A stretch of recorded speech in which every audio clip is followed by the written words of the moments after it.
Hi, I'm Darren Davis, and welcome to another issue of Golf and Environment.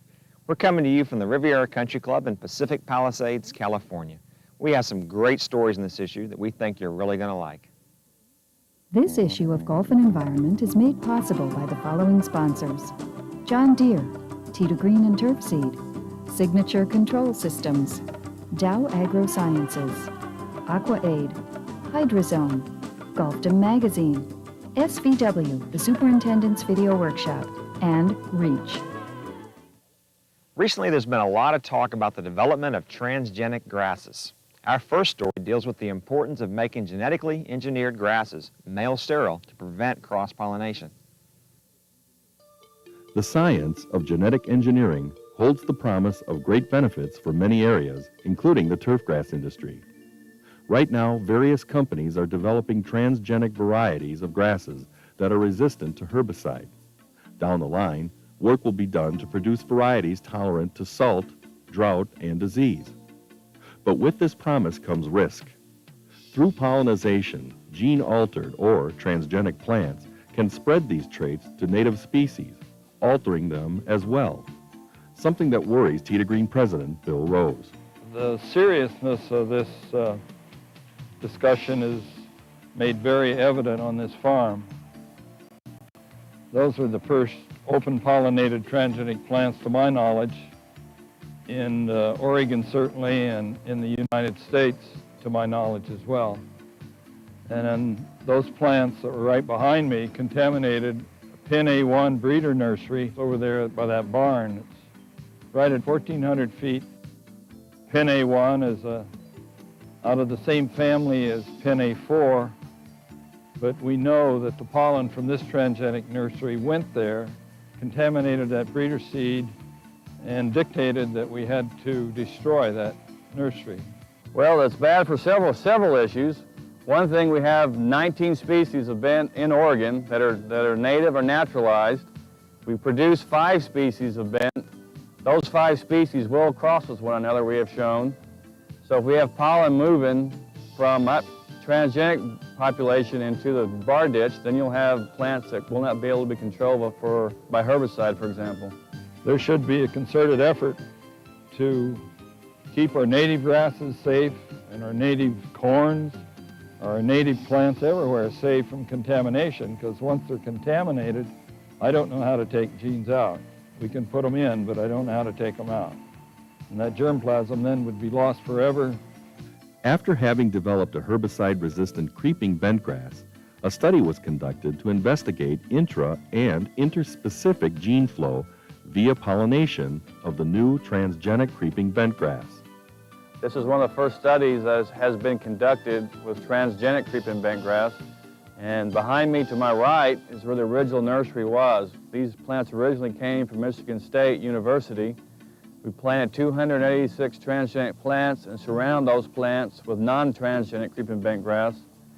We did the study for 2 years, and after 2 years, we confirmed that we knew that pollen flow would go for at least 1 kilometer or more. We have transects set going prevailing winds and transects going 9 degrees of that. Plants were spaced about every 10 feet or 3 meters, plus we had 2 circles around the transgenic plants. One was 109 feet, and the other was at 275 feet. After pollination, we would go in and bag about 20 to 30 heads, and then we'd cut the rest of the non-transgenic plant away, and we'd harvest those in about a month, and we grew those in a greenhouse, and then we sprayed those with a high rate of phenolic, which is glufosinate. And then we did the old seedling count. We count seedlings, survivors and not survivors. From there, we got estimates on how far the pollen was traveling and frequencies. From that study, it was decided that open-pollinated bentgrass was not the way to go. The solution became develop a male sterile variety of creeping bentgrass that would contain the pollen. Hybrid was working on our male sterile system, and attached to that is the bar gene, which is used as a selectable marker. From that, the callus can be selected and tissue culture to contain the male sterile gene, which is what we are looking for. Similar concerns have recently been raised in Canada in regards to contamination of the canola crop from transgenic pollen. It's difficult to understand why a very good company like Monsanto or a company like Scott would take the path that they're taking and risk destroying the GMO program for grasses for all time.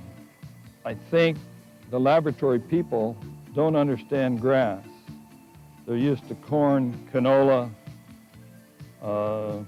rice even, and all those plants are annuals. Grasses are perennials. If ever a transgenic plant produces pollen that gets out in nature, that plant can easily last for 20 years, producing more pollen every year and moving on to other areas to contaminate those. We thank the people at Turf Seed for bringing us that important and timely information. We'll be right back after a few words from our sponsors.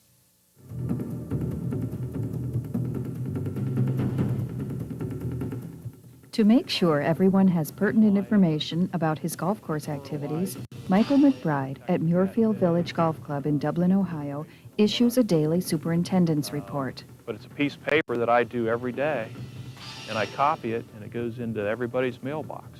So everybody, we're all on the same page.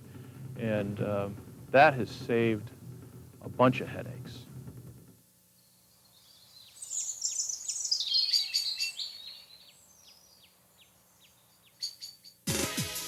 We took more weight off, put more features on.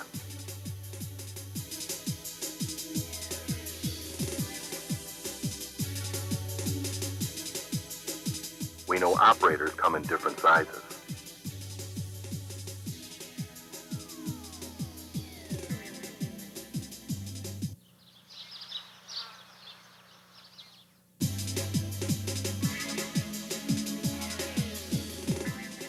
Operators also have a better view of the mowing path.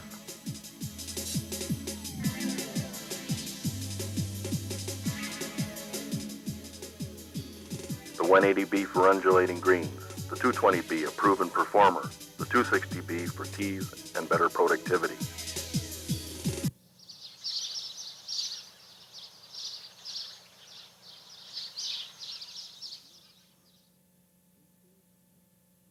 Why take chances with your putting greens? Ensure success with Pencross, the tried and true performer for almost 50 years. From the hottest deserts to the dampest shores, superintendents know no matter what the climate, no matter what the budget, they can count on Pencross to perform. That's why Pencross is the #1 selling bentgrass in the world. With Pencross, success is assured and satisfaction guaranteed.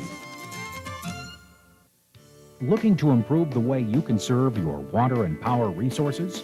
Consider Signature Control Systems, the only true digital golf irrigation control system in the industry. A proven performer throughout the world, Signature's superior digital, license-free, wireless technology is fast gaining popularity in the highly regulated and ever-changing world of wide and narrow band UHF. With Signature's Aurora Central Satellite System, you can control your entire network from any single satellite, maintenance radio, or cell phone. True real-time digital communication means instant response and split-second control of run times. And once installed, new features can be downloaded to your system with the touch of a button. To learn more, call 866-474-4628 or visit signaturecontrolsystems.com. Signature Control Systems, conservation through technology. Our next story originates from the Tournament Players Club at Sugarloaf in Duluth, Georgia, where the efforts of Superintendent Michael Crawford and his staff were recently recognized with the Environmental Leaders in Golf Award. We want to thank John Deere for their generous support in sponsoring this story featuring TPC at Sugarloaf, one of this year's Environmental Leaders in Golf Award winners. Tucked in the rolling hills northeast of Atlanta, TPC at Sugarloaf opened in 1997. It is the home of the Bell South Classic, the annual warm-up stop on the tour before the Masters. Each year, it's kind of nice to be able to showcase your golf course for the best players in the world. And leading into the Masters, we're very fortunate that we always get a very strong field. And this year, Retief Goosen was our winner. In past years, we've had Phil Mickelson, David Duval, Tiger Woods, Scott McCarron, just a great variety of winners here, very strong players, best players in the world. So it's kind of nice that we feel that, you know, this golf course kind of brings the cream to the top, and the best players in the world seem to win here. The club includes 27 holes, nicely integrated into the hills and valleys by designer Greg Norman. Because the developers wanted the best conditions possible, the course went through a 2-year growing period before opening. The course features a unique grassing scheme and was the first to put in Norman's GN1 Bermuda grass variety. We have GN1 Bermuda grass that are in our fairways and on our tee tops. We have El Toro zoysia in our roughs, and then outside of our roughs, in what we call our secondary rough, we have Kentucky 31 tall fescue that we just kind of let go natural. And it gets very, very little maintenance. We don't do any irrigation, no spraying. Really, the only thing that we do is go in there and hand chop some weeds, and then twice a year we will mow it down, just to kind of neaten it up, clean it up a little bit. But other than that, that's really all we do to it. On this course, there's room for bad shots, unless your ball happens to find those tall fescue areas. Greg Norman really designed the golf course with ample room for an errant shot not to be in too much trouble. If you really miss a shot and hit it way out, then you're in the tall fescue outside of the zoysia grass rough, and that is where the penalizing effect really comes in. It's almost impossible to advance the ball or even find it if you do happen to hit it in there. The walled bunkers are unique and also a challenge to play from. They vary in height from anything from 6 inches up to almost 7 feet at their tallest point on hole number 13. And the way those are built, they're built with actual layers of sod built on one on top of the other, with a layer of sand in between, and then we tamp it and try to do what we can to stabilize it, and then we try to promote that growth of the fescue grass or the zoysia grass layers. We built them out of a combination of the two grasses. Being an environmental leader in golf, award winner, and surrounded by upscale homes, Mike often gets questions from club members on maintenance practices and other issues, but he believes proactive communication keeps the members on board with the program. We are continually in our monthly newsletters trying to update them on things that we're doing on the golf course environmentally. We have once a year what we call Premier Night at our club, and that's where we bring all the membership in, and at that time, that's what I use to really convey to the membership how environmentally friendly we are, what awards we've won throughout the last year, the recognition that we've got, and that goes a long way in going to bridge that gap of understanding. There are a variety of habitats placed for bluebirds, bats, and other species, and Mike maintains an IPM program to keep insects and disease in check and limit the use of chemicals. We do have 3 nines here, so each 9 has an assistant superintendent. And they're responsible every day for looking at the golf course, making sure that things are right, and really trying to keep up with any potential areas that we know in the past have been a problem. So we'll do some scouting, and once our threshold level, whatever that threshold is that we've set, once that level gets high enough, then we'll go in and actually treat the area. The course has a 26-acre irrigation lake fed by both spring and creek. Being in Georgia, there is also a certain amount of the infamous kudzu on the course. Kudzu will take over trees and smother them out. So any kudzu that happens to come onto a tree, we do chop anything out and actually physically remove it. But there are not many things that will take out kudzu, so you don't want to let it get entrenched, because if you do, you're in trouble. As a Tournament Players Club course, John Deere supplies most of the equipment used at Sugarloaf. One of our agreements with them is that all of our clubs will eventually have John Deere equipment, and we were one of the last clubs in that in the network to actually switch over. But right now we're in the process of doing that, and John Deere has just been nothing but great to us for tournament support as well as just our everyday needs.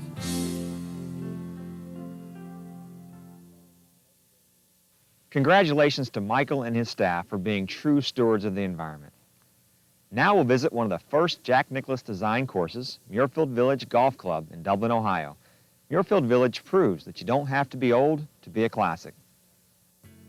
Located just outside of Columbus, Ohio, Muirfield Village Golf Club was sculpted out of the gently rolling countryside in 1973. Each year, this course hosts the prestigious Memorial Tournament. Though nearly into its 4th decade of operation, this Jack Nicklaus signature course remains a work in progress.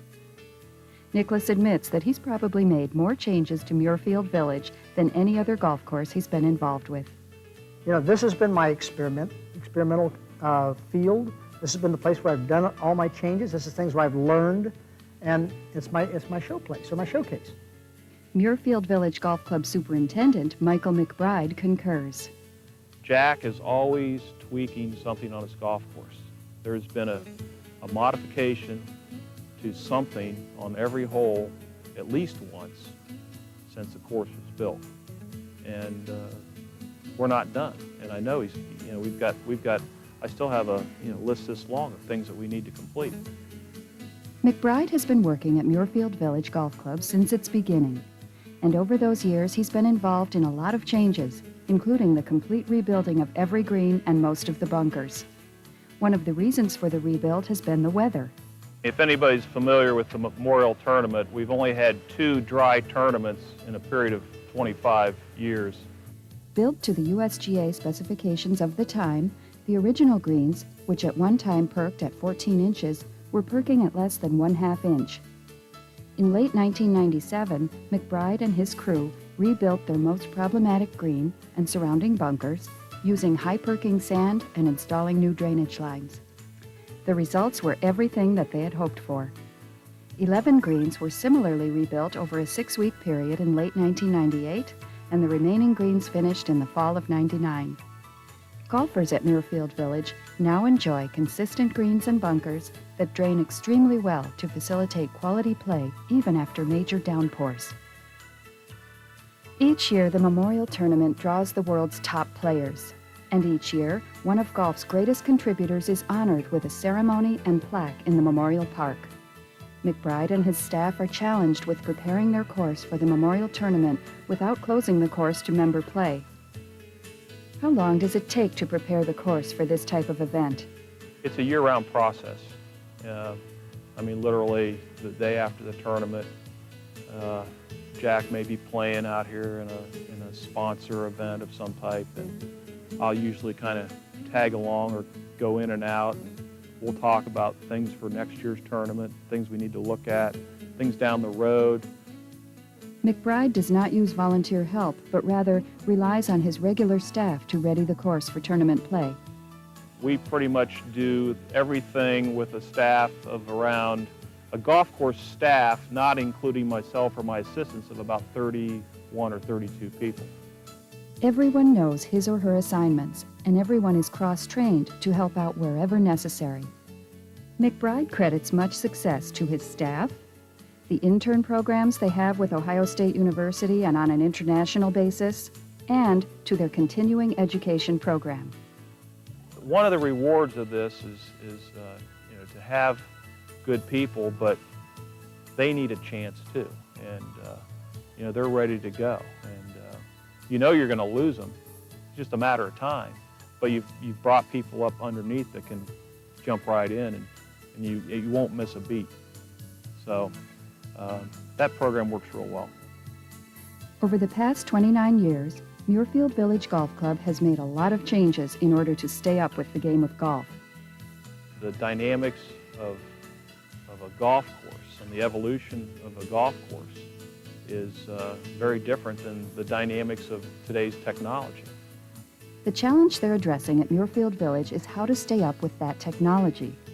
If these guys are hitting it further and straighter, you've got to tighten some areas up and make the shot values equal or better than where they were a few years ago.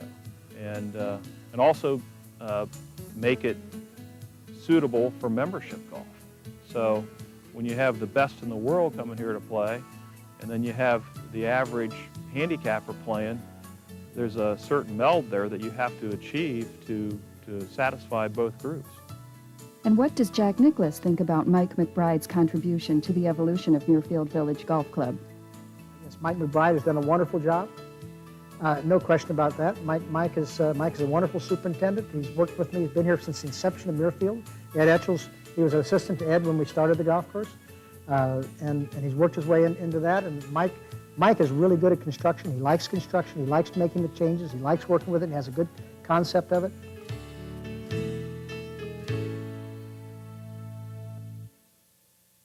Thanks, Mr. Nicholas and Mike McBride, for sharing your story on a great course and a great tournament event. Stay with us. We'll be right back after a message from our sponsors.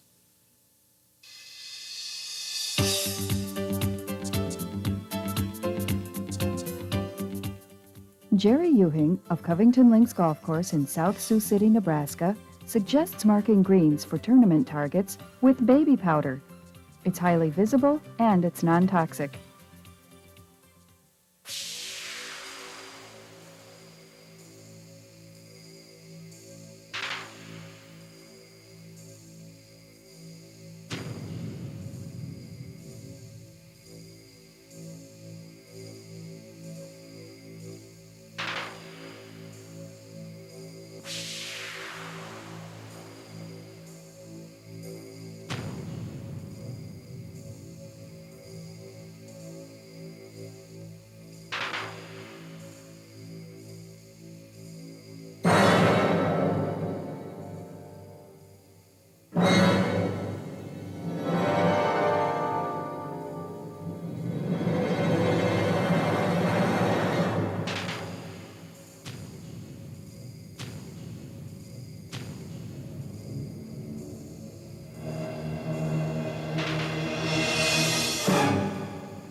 Is your staff a little rough around the edges? Let SVW, the Superintendent's Video Workshop, help smooth them out. SVW is effective employee training designed exclusively for golf course superintendents and their staff. The video-based training program is presented by the GCSAA and produced by Epic of Wisconsin, the same people that bring you G&E. With topics ranging from safety basics, cup cutting and crew etiquette, to greens mowing, bunker raking, and safe pesticide handling, SVW provides you with the tools and documentation you need to consistently train each employee. Use SVW for new employee orientation, to raise current performance levels, or as a rainy day activity. Each employee training kit comes with video, training handbooks, tests, sign-off sheets, and instructor guidelines. And our most popular titles are also available in Spanish. Call the GCSAA at 1-800-379-8812 to try SVW on a 14-day, no-obligation trial basis. And let us help you give your staff a new attitude. SVW, we teach common sense. Problem: dying trees, berms that won't hold water. Solution: Hydrozone. Trees come back tremendously. We got more new leaf growth going on, and I anticipate this tree will be perfectly fine. You know, it'll survive this drought condition due to the Hydrozone. Find out how these tiny particles can save you big money on water and more. Obviously, if I had to replace a tree, it's a $200 tree compared to probably a $4 or $5 application of Hydrozone, and that's a no-brainer. That's very cost-effective. Call toll-free 877-994-3494 for information on a truly different water-holding polymer that works on trees, beds, and turf grass. Hydrozone. University tested, superintendent approved. Products work great, less water, less fertility. I think it's a no-brainer here. Next up is our guest editorial from Golfdom Magazine editor, Pat Jones.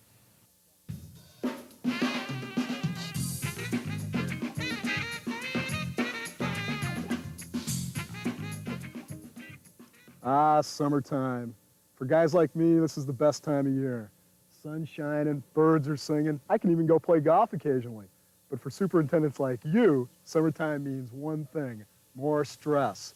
Well, Dr. Jones is here to give you a few tips to relieve the pressures of summertime stress by communicating better with your golfers. Let me give you an example of why communicating with your golfers can be just as important as maintaining a great golf course sometimes. Everybody's heard those stories about the bigwig member who brings out his boss's boss's boss to the course the day you happen to have aerified. Bigwig member is not very happy. You're feeling more stressed than ever. If you'd communicated better, you could have prevented that. Let me give you another example of how a good communication program can actually help to solve a problem on a golf course. Let's take the age-old dilemma of getting golfers to fix ball marks. How do you get them to do it? Well, like any good communication program, or really even a sales program, you have to give the golfer either a carrot or a stick. A carrot might be something nice like, hey, if I or one of my crew finds you fixing a ball mark properly on the golf course, I'm going to give you a coupon for $3 off your next round at the golf course. A stick, of course, would be if I or one of my crew catches you not fixing a ball mark, I'm going to hit you over the head with this stick. So once you've decided what kinds of carrots and sticks you're going to use to get golfers to fix those ball marks, how are you going to communicate your new ball mark repair campaign to them? I've got some ideas on that, too. One of the first rules in advertising is try and find places where you have a captive audience and put your advertising there. That's why you see all those billboards along the section of highway that's most crowded at rush hour. Well, if you look around your golf course, you'll find several places that people are a captive audience. One of them is right here. This is a terrific place, believe it or not, to put information about your new ball mark campaign. And it doesn't have to be anything fancy. It could be as simple as a piece of paper that says, fix your ball marks and get $3 off your next round. Another place to find that captive audience on your golf course might be that slowdown spot, the first tee or a par 3 tee, where golfers tend to congregate and have some extra time. What a great place to put information about your ball mark campaign, or even other practices like aerification or the need for frost delays. GCSA has some wonderful information like this, and you can even contact Epic of Wisconsin for information like this. The point is, put it up, educate your golfers, and help yourself. So, during the stressful times of summer, good communication can help you survive or even thrive in your job. If you don't use good communication practices, your career might go the wrong direction. I'm Pat Jones, and thanks for listening!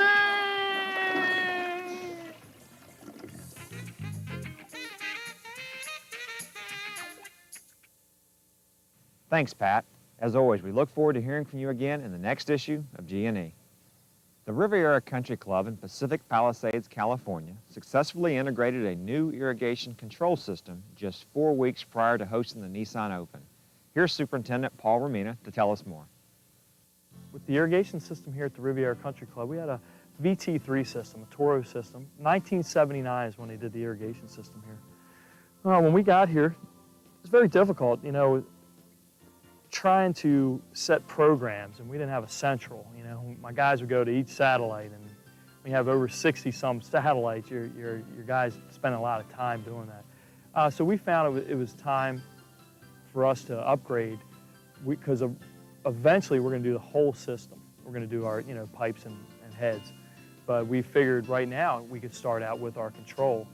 With the start of the Nissan Open looming only 4 weeks away, work began on installing the new signature controllers. Well, we were at a point again. The Nissan Open is a very, very important time for us, because Riviera is having an event, and we were just to a point where it was critical.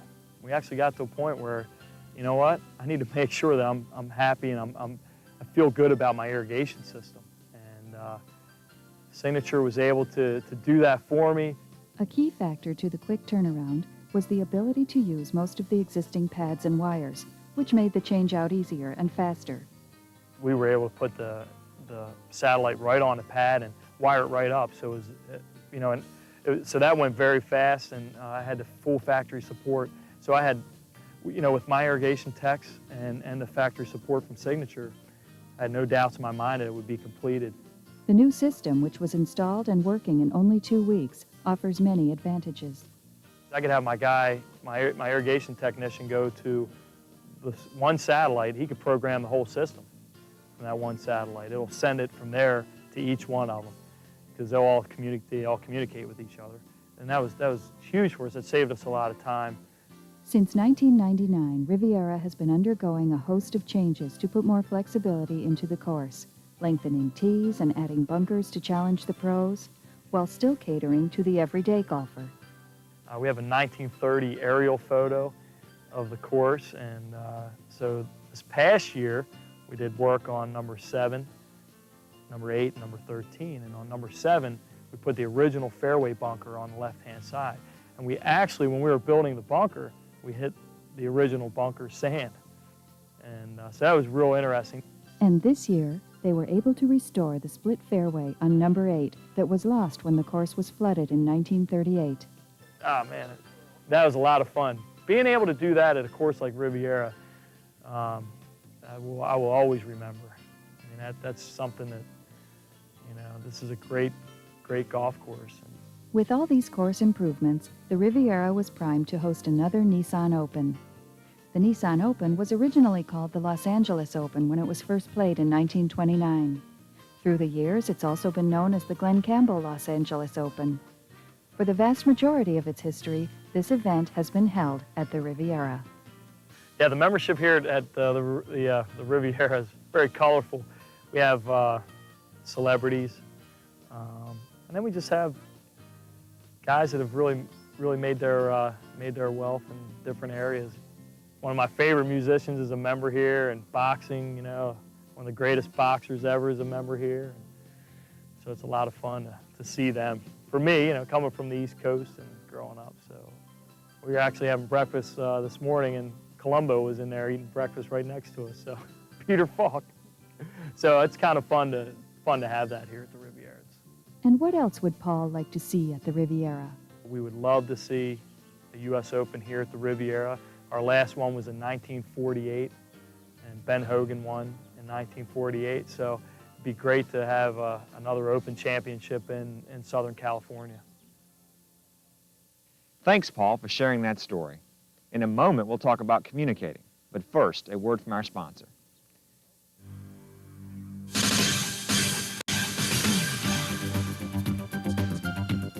George Carvalho of Mauna Lani Golf Club in Kohala Coast, Hawaii, suggests wrapping wire around valve boxes. If the box gets covered with grass, it can easily be located by using a metal detector. Think you can't afford championship bent grass greens? Think again. The new A's and G's from Tee to Green are easier to maintain than you think. Dense, upright, and aggressive, these new bents provide the finest, truest putting surface on the championship circuit today. All with less water and less fertilizer than the traditional bents. So whether you're under construction or overseeding, if you're looking for tournament conditions without a tournament budget, look no further than the A's and G's from Tee to Green.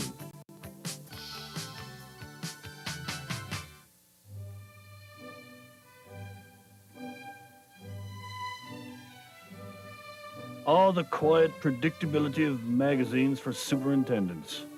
Long technical articles, no opinions allowed. Pretty much the same thing, issue after issue after issue. That is until Golfdom came along. Golfdom is the fresh new alternative for superintendents, assistants, and others who want to know more about the opinions, ideas, and solutions that shape our business. Every month, Golfdom's Pat Jones and his team of editors take on the issues that mean the most to you. Golfdom delivers practical, powerful information to advance your career and survive in this changing marketplace. And Golfdom's award-winning design makes it easy to read and enjoy. Call now to start your free subscription. Just dial 888-527-7008 or point your browser to www.golfdom.com. Golfdom. If you're not getting it, you're just not getting it.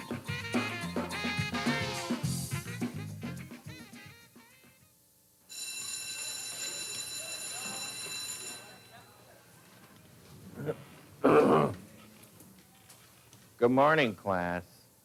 Today we have a very interesting presentation on the history of golf. Just need to get this record started. And we can begin.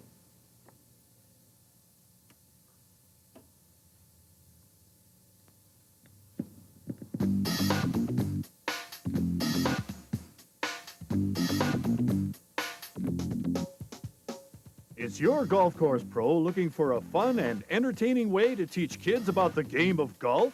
Aye? Then this is it. Presenting Reach, a fun and informative look at the game of golf. Reach is a series of videotapes that brings the game alive. Oh, I'd like to see you try. Kids will learn the rules, etiquette, appreciation, conduct, and the history of the greatest game in the world. Oh, there you go, Ed. Reach is produced by Epic of Wisconsin, the people who bring you Golf and Environment Video Magazine. Well, somebody has to. Reach was also produced in cooperation with the PGA, the LPGA, the USGA, the GCSAA, and the National Golf Foundation. What do you think of that, lad? Reach teaches kids how to care for the golf course, and it shows them why golf courses are good for the environment. You can get all 5 topics on one volume for only $19.95. Or for multiple group viewing, you may order the 3-volume set for $29.95. Not much. And of course, please add $5.95 for shipping and handling. Oh, don't be bringing that up. To order, dial 1-800-938-4330. We even accept major credit cards. I think you're lying to me. You can also check the box on the response card packaged with this issue of Golf and Environment. Or send a check or money order to Epic of Wisconsin, 3014 East Progress Drive, West Bend, Wisconsin, 53095. Help the kids that play your course become responsible, welcome players, and show them that learning about golf is almost as much fun as playing. The GCSAA requests that we do the following story on the importance of good communications. Golf course superintendents are very good agronomists. They have a solid background in the technical area. They do their jobs very well, but to be effective today in the business world, you have to be a good communicator as well. We have to communicate to our staff on a daily basis. We have to communicate to the players on our golf course and to the people whom we work for. And if we do that very effectively, you'll see a direct correlation with longevity in the workplace as relates to communication skills. I don't think there's anything better than a tool for us as superintendent than communication. I think it's probably the most important tool that we have, because if you're not communicating, then nobody really knows what's going on out in the field and what, throughout the whole business. Communication is obviously an ongoing process. You think you can be the best communicator in the world and portraying the information to somebody, but if they don't get it, you're not doing a good job of communicating. It's something that you often have to continually educate yourself on to understand how to get your point across. The GCSAA has some incredible classes they offer at the show, conference and show, as well as other continuing education that's available in the industry. The reason that we came up with this information was a study was done of the decision makers in golf, vis-a-vis green committees, boards of directors, groups like that, and they all indicated that they wanted their superintendents to be better communicators. Therefore, we developed a number of programs in this area, writing skills, speaking skills, listening skills, and it's very, very important that superintendents acknowledge the value of these. Many times, jobs are chosen, candidates are selected for jobs based on their communication skills. Very often, it's a given that they have agronomic skills, but what separates one from another is their ability to communicate effectively. Continuing education is always important with our industry. There's always new things that are happening, and to stay on top of what you're doing in your career, the continuing education is very important. And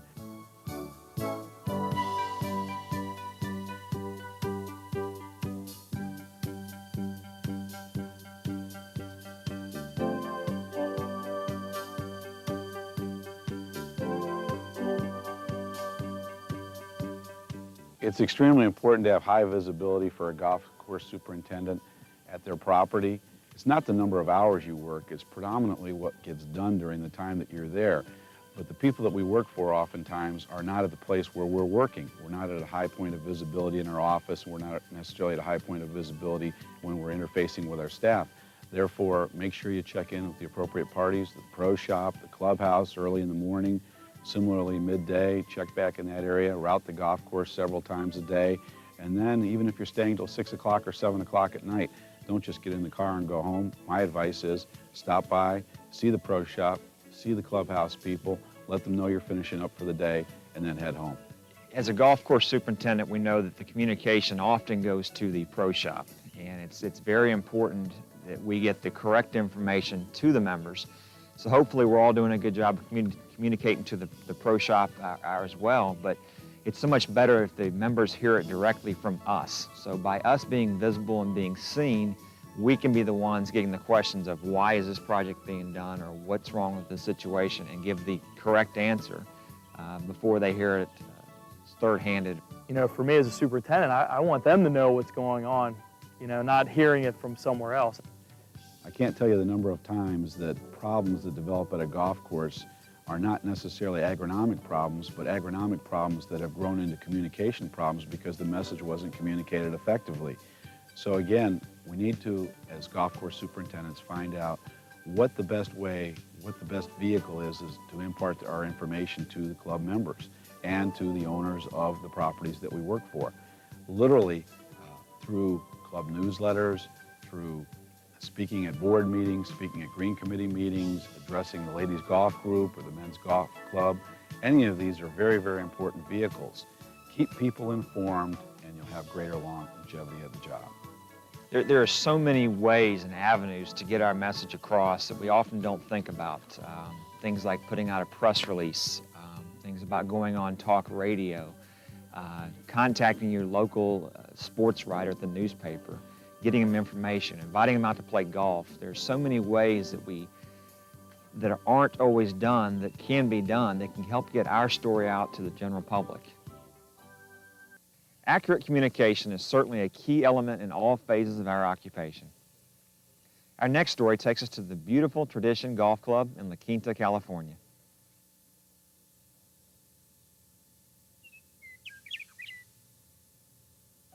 This was a date palm grove and a ranch for the Rosecrans. This was the Rosecrans Estate, which is a big name in Southern California. And this was their kind of retreat and, you know, like I said, a date palm grove and a tree farm. And back in the 1950s, we had some very distinguished guests here. Eisenhower came here and JFK came here. So it was kind of a hideaway for them too from the Los Angeles scene also.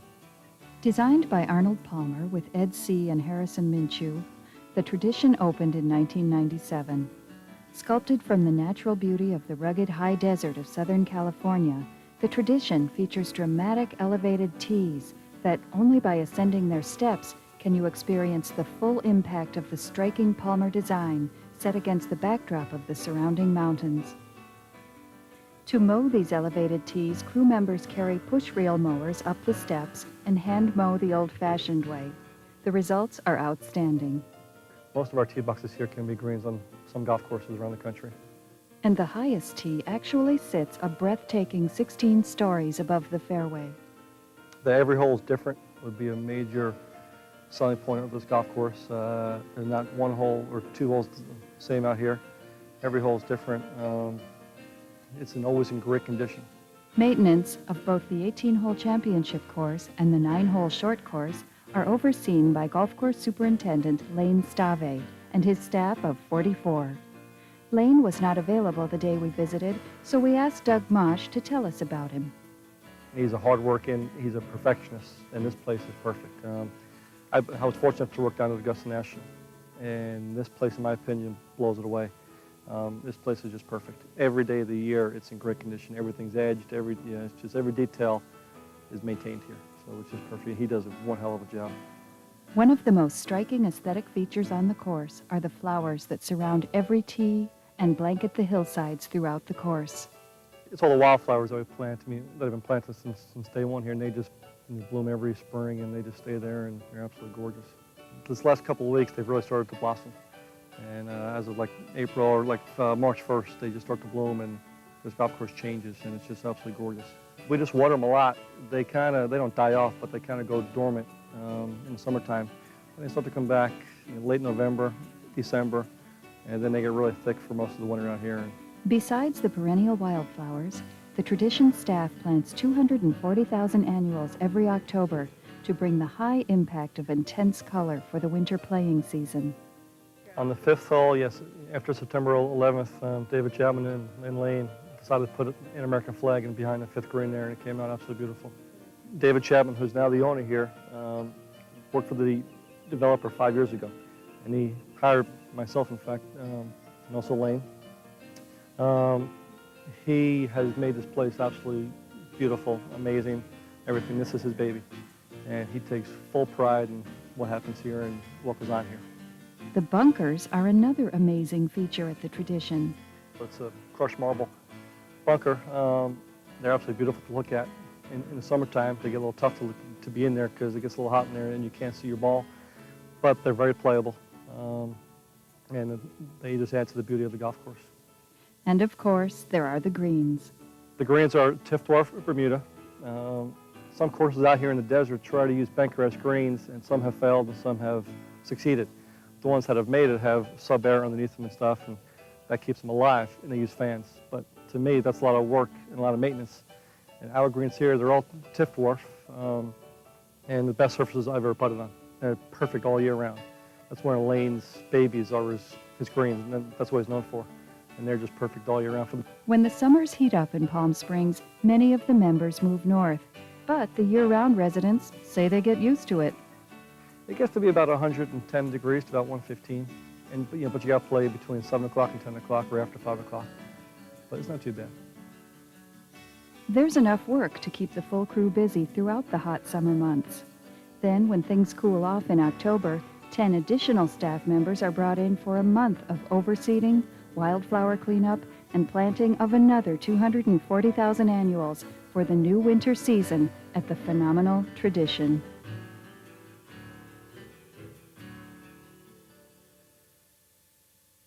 I think you'll agree that the Tradition Golf Club is an outstanding facility.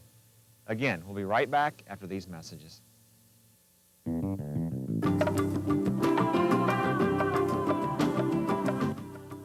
It is not uncommon for a Canada goose to produce up to a ½ pound of droppings per day. Don't shoot! Don't shoot photos or video of your golf course or golf course products without calling Epic of Wisconsin first. Epic of Wisconsin, the producers of Golf and Environment and the Superintendents Video Workshop, offer complete marketing, communications, and training services, including video production, professional photography, websites and CD-ROMs, and much more. We specialize in golf course maintenance. We've served dozens of industry suppliers. We've shot at hundreds of courses. So we have the experience to get the job done right so that everyone is happy with the outcome. Epic of Wisconsin. Don't shoot without us. Superintendent tested and mother approved. Call 1-800-938-4330.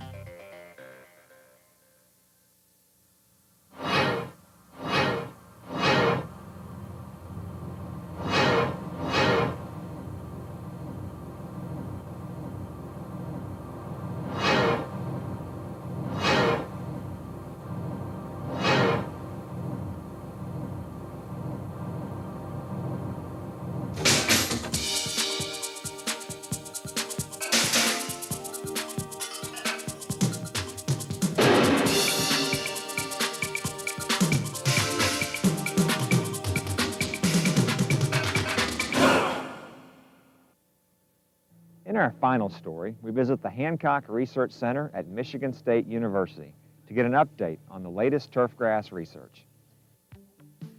In 1998, Michigan State University began a sloping greens project. This ongoing project is studying the water retention characteristics created by varying the root zone depth between the high points, slopes, and low areas of the green. So the idea was to look at constructing a green, but instead of having a standard 12-inch root zone depth, which is a USGA spec, to look at a variable depth root zone mix with 8 inches on the higher elevations of the green and 16 inches of root zone depth on the lower elevations of the green. The intent is to keep water closer to the surface on those high areas that often dry out and require syringing during the warmer periods of the day. And conversely, in low areas, the goal is to pull excess water down, away from the surface to prevent problems like waterlogged soil and possible black layer development. The test green was constructed in 2 ways. One portion has the USGA standard 12-inch root zone depth throughout. The other portion has a 16-inch root zone in the low areas and an 8-inch root zone at the peaks. The effects of 3 different root zone mixtures are also being tested: straight sand, sand-peat mix, and sand-soil mix. 108 probes constantly monitor moisture content at various depths throughout the green. Additionally, collection bins are buried around the green's perimeter to measure the volume and speed at which water moves through the root zone at various points in the green. The initial findings suggest that greens built on variable depth root zones exhibit more uniform water content, whereas greens built on a 12-inch uniform root zone show more moisture variability between high and low spots. Recommendations and practical applications of this research will be forthcoming, but for now, Dr. Frank would advise people building greens not to make the common mistake of attempting to modify the contours by moving soil mix from low areas to high areas. If anything, err on the other side. You know, maybe make that, if you're going to make a mistake or you're going to move root zone, make it a little more shallow up at those top areas and a little deeper at the low areas. Another area of research at Michigan State University involves modular turf. MSU started doing portable turf sports field research in the early 90s, when natural turf was needed for the World Cup soccer matches held indoors at the Pontiac Silverdome. In 2002, the artificial turf at the university's Spartan football stadium will be replaced with this field of natural grass, which is being grown in portable modules. As far as golf course applications, MSU constructed an 8,000 square foot putting green using plastic molded modules as a substructure buried deep within. In each module then is filled with pea gravel. On top of the pea gravel is a geotextile fabric, and then on top of the geotextile fabric, to about that high elevation, would be this sandy root zone that was put here for this putting green. And the idea was not that it would be portable, but it would allow for cavities. If you can look and see here on the bottom, because of the way these are constructed, that have large cavities, that volumes of air could be moved very quickly and very efficiently to the underneath of the putting green and then up through the root zone and modify the root zone very quickly and very efficiently. We can envision heating it, we can envision cooling it, we can envision putting a vacuum or negative pressure and pulling water from the putting green if it needs to be. We can envision putting amendments within this airstream that will be injected into the root zone very quickly, effectively, and efficiently. MSU is also currently studying ways to retain moisture in the highest areas of the putting green through the use of soil amendments. In a research project sponsored by Advanced Water Management Incorporated, MSU researchers mixed Hydrozone brand water-absorbing polymer crystals with the sand content root zone mix. When the soil becomes wet, Hydrozone crystals absorb water, slowly releasing it to the plant over a period of time, long after the soil would normally have dried. The result is reduced wilt on high-stress days. But when we have high sand content materials, if we want to try to increase the ability for that material to hold water, Hydrozone is a very good product. Well, obviously the product is a material that will absorb and release water to the plants when it's needed. So those parts of the country that are having troubles with irrigation water, with water restrictions, places like the example this last year, Florida, or the desert Southwest, or areas of the country or the world in which we have limited water resources. It's a material that could be added, amended to soil, and will increase the ability for that soil to hold water. We thank the folks at Michigan State University for that update. You can access the latest MSU turfgrass research on the internet at www.turf